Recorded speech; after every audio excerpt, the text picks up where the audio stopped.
yearn.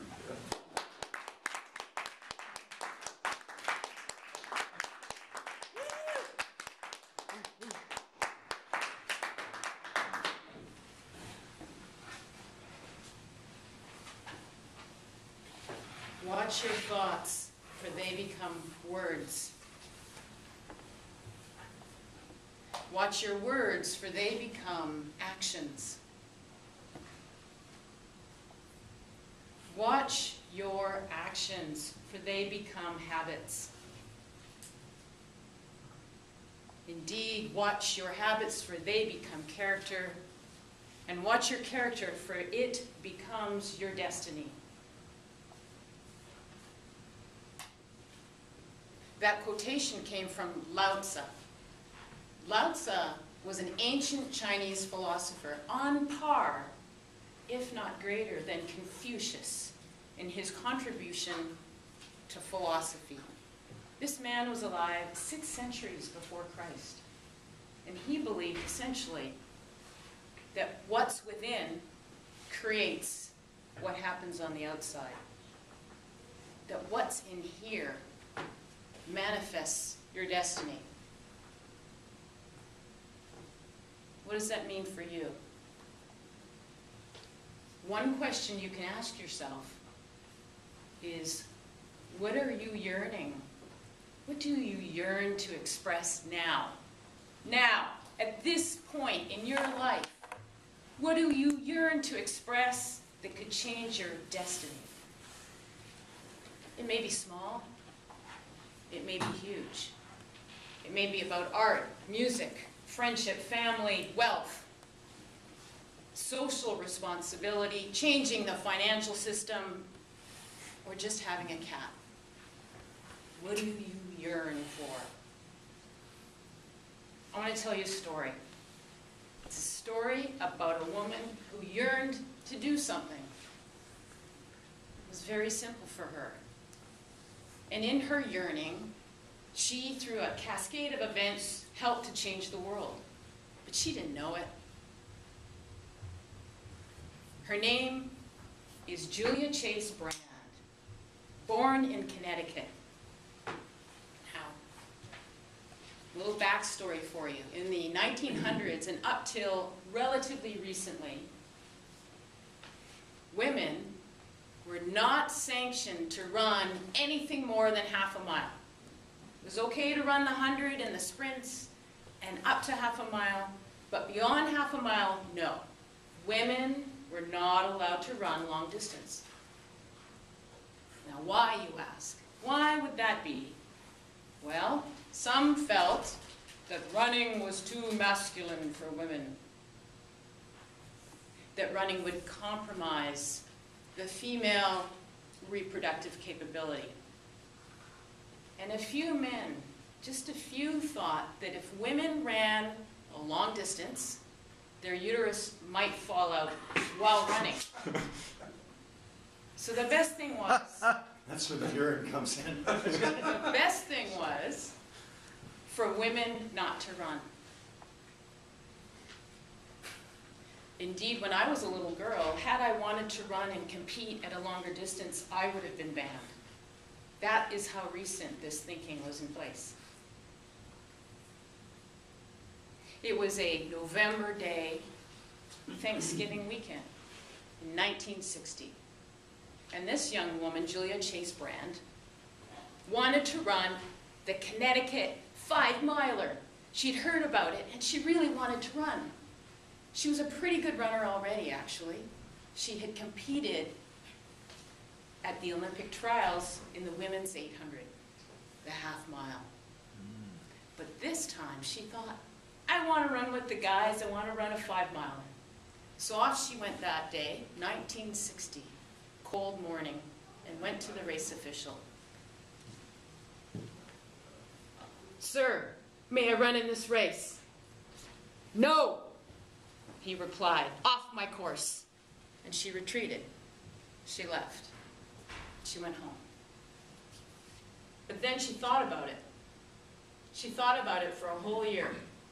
She said to her running circle and her coach, you know what? I really want to run this race. And I'm going to run against the ban. 1 year later, the same November day, Julia Chase arrived in a homemade outfit, complete with running skirt. She pulled her hair back just so. She wore lipstick. She was feminine and she was cute. She approached the official again. "Sir, may I run in this race?" "No." "Off my course." This time, no. This time, she stayed. She stepped back. And she stepped back. She stepped back 1 full city block from the start line. Bam goes the gun. The men take off. And now Julia is running for fun. She's not competing. She passes, though, one man. She catches up a whole block and more and passes one man. And he says, "You go." She realizes, hey, I've got to support her. So she goes. By the end of the 5 miles, she passed not 1, not 2, but 10 men. And instead of crossing the line, she stepped to the side and walked off.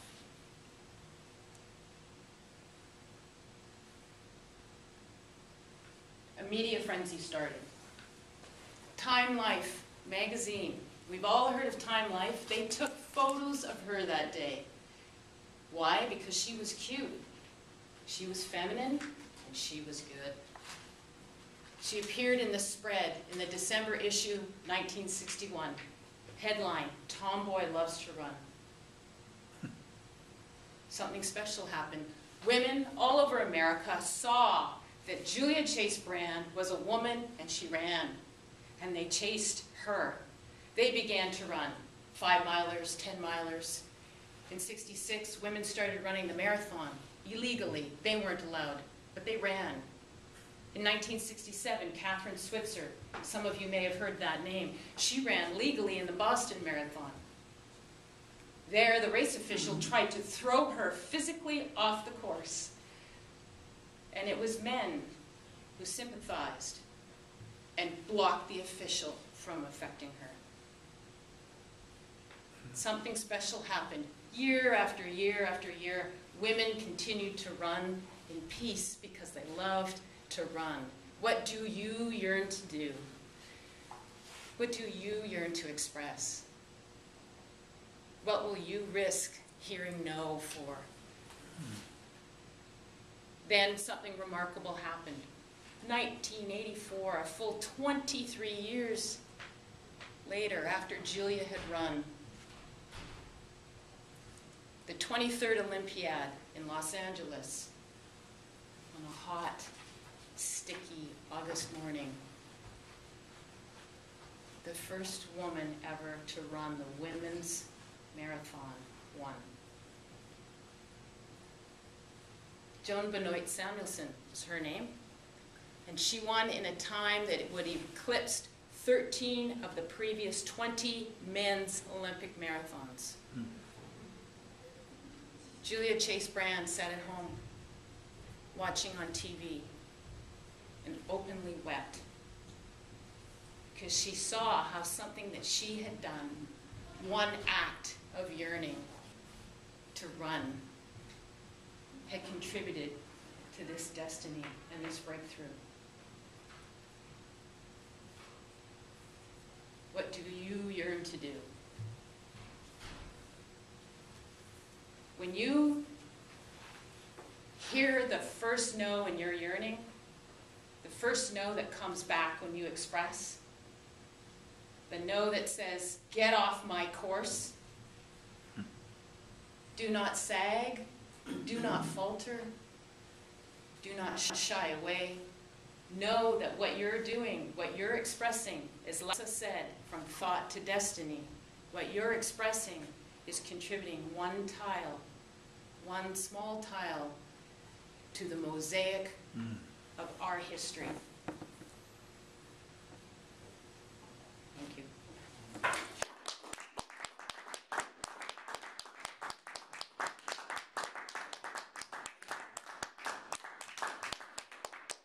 And to give us some feedback, Mr. John, back. All right. I'm urinating. I'm urinating. Good morning again. Thank you. I have the privilege of evaluating, facilitating Linda's speech. Linda, you were very, very clear up here, as you normally are. You had a fantastic story to tell us. You had some great descriptive scenes that caught our attention. I thought that throughout a lot of your speech, and I've seen you do a lot better, but in this particular case, it was a bit of a brigadier type general delivery, I felt. A little bit of a waving of the finger constantly towards us. You paced nicely back and forth. A few times you were looking up or looking down, but then you would bring it back to reality and look at somebody for a little while. Your story flowed, the story itself flowed nicely.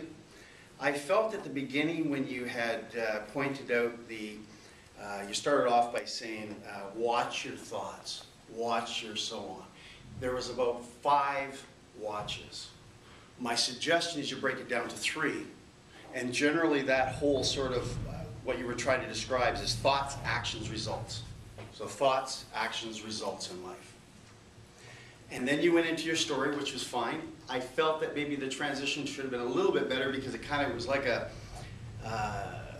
quick turn from that, thinking, okay, well, I guess you'll come back to that later. There's got to be something in here that refers to that. So I thought maybe that just could have been transitioned a little bit better. Yeah, other than that, the story itself was good. You had some good points in there. You ended it, you tied it in at the end with what your beginning was. Yeah, that's about all I have to say. How about anybody else? I know you're begging.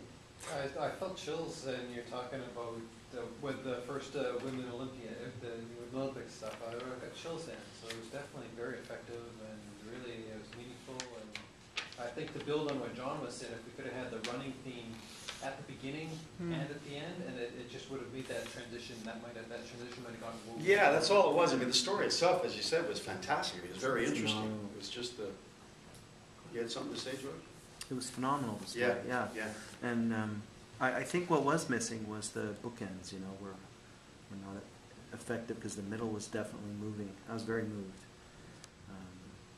but I wasn't even present to the beginning. Actually, I kind of forgotten about it till John's talking about it, but what was really impactful was the middle, the story, the names. What's impressive is the names, you knew the names really clear, you were just so spot on with the dates and times, and that's so effective. When you mention the name, the date, the time, those kind of things really stick in people's minds. And I think it's really effective when you do that.